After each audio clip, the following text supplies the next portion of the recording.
Isang babae sa Australia na namalagi sa kulungan ng 20 taon at naikulong dahil sa kasong pagpatay sa kanyang 4 na anak ay pinalaya na. Ito ay matapos lumabas ang bagong DNA evidence na ang kanyang 4 na batang anak at namatay sa pagkasanggol at pagkabata ay mayroon palang genetic mutations na makapagpapaliwanag ng totoong dahilan ng kanilang pagkamatay.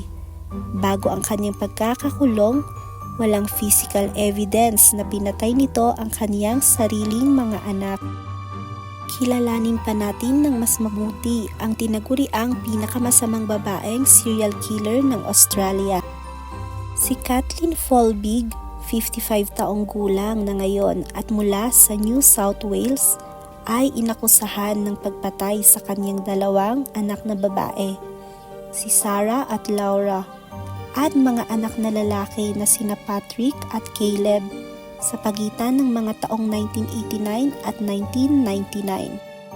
Taong 2003, si Folbig nga ay sinintensyahan ng 25 years na pagkakakulong sa isang maximum security prison. Hanggang Hunyo ngayong taon, siya ay nakalaya na. Dahil nga sa siya ay akusado ng pagpatay sa kanyang mga anak, siya ay tinaguri ang Australia's worst female serial killer.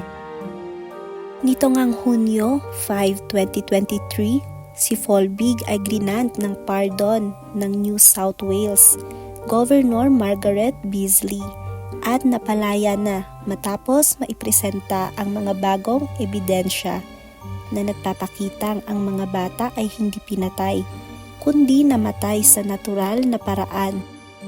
Taong 2022, lumabas sa pag-aaral na ang mga anak na babae ni Folbig ay mayroong napakapambihira at unknown mutation ng CALM2 gene na sanhi upang maapektuhan ang calcium through tissues at magre-resulta ng biglaang atake sa puso. Sa 2 anak naman nitong lalaki, ang mga bata ay nagtataglay rin ng mutation of the BSN gene na importante naman sa pagbuo ng functional brain cells.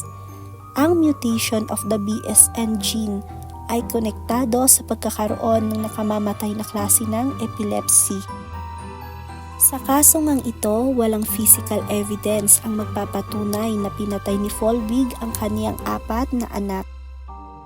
Subalit, si Gibson, ang asawa ni Folbig, ay ipinasa sa mga pulis ang diary entry ng asawa kung saan isinulat ni Folbig ang mga salitang "Guilt about them all haunts me" na ginamit ng mga prosecutors bilang matibay na ebidensya upang si Folbig nga ang maging suspect sa pagkamatay ng mga bata.